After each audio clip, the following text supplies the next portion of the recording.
शिव पुराण श्री रुद्र संहिता 22वां अध्याय शिव सती का हिमालय गमन।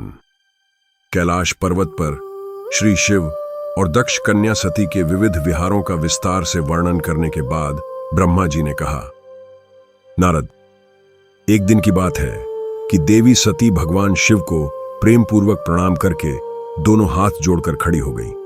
उन्हें चुपचाप खड़े देखकर भगवान शिव समझ गए कि देवी सती के मन में कुछ बात अवश्य है जिसे वह कहना चाह रही है। तब उन्होंने मुस्कुराकर देवी सती से पूछा कि हे प्रणवत्सला, कहिए, आप क्या कहना चाहती हैं? यह सुनकर देवी सती बोली, हे भगवान, वर्षा ऋतु आ गई है। चारों ओर का वातावरण सुंदर व मनोहारी हो गया है। हे देवाधिदेव, मैं चाहती हूं कि कुछ समय हम कैलाश पर्वत से दूर पृथ्वी पर या हिमालय पर्वत पर जाकर रहें। वर्षा काल के लिए हम किसी योग्य स्थान पर चले जाएं और कुछ समय वहीं निवास करें। देवी सती की यह प्रार्थना सुनकर भगवान शिव हंसने लगे। हंसते हुए ही उन्होंने अपनी पत्नी सती से कहा कि प्रिय, जहां पर मैं निवास करता हूं वहां पर मेरी इच्छा के विरुद्ध कोई भी आ जा नहीं सकता है।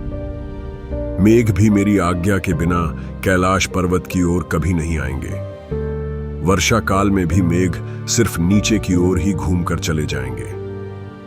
हे प्रिय, तुम्हारी इच्छा के विरुद्ध कोई भी तुम्हें परेशान नहीं कर सकता। फिर भी यदि आप चाहती हैं तो हम हिमालय पर्वत पर चलते हैं। तत्पश्चात भगवान शिव अपनी पत्नी सती के साथ हिमालय पर चले गए।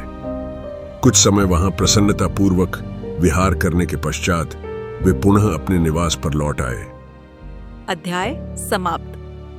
धन्यवाद। हमें उम्मीद है कि आपको यह अध्याय पसंद आया होगा। अगर हाँ, तो कृपया हमारे पॉडकास्ट को सब्सक्राइब करें ताकि आप भविष्य के अध्याय मिस न करें। अपने दोस्तों और परिवार के साथ इसे जरूर शेयर करें और हमें रेटिंग देना न भूलें। अगले एपिसोड में फिर मिलेंगे। तब तक के लिए अपना ख्याल रखें और जुड़े रहें। धन्यवाद।